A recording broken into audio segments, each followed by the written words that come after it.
Pagsikat nga ng araw at pagdating namin sa aming bahay, agad na nagaya ang aming ama papunta sa palayan upang mabisita at matingnan ang pagtaas at mga dahon ng palay kung maayos ba ang lahat. Pagdaan namin dyan, nakita namin itong puno ng niyog. Napakababa ng bunga at pwede nga namang hawakan mo lang para kumuha ng buko. At pagdaan din namin dyan, meron din namang puno ng sili.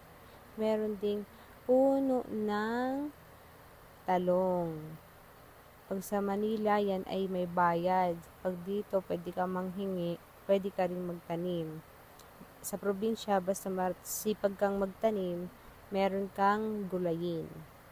Ayan, niyaya ko lang yung kapatid ko pupunta sa palayan dahil yung aming ama ay malayo na. Ayan, sige, kilakad kami. Dahil excited kaming makita yung palayan, hindi na kami nagpalit ng damit, hindi na namin namalayan na kami mga naka-shirt lang.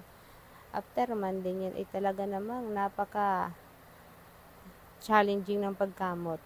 Ayan, naglalakad na nga kami dito.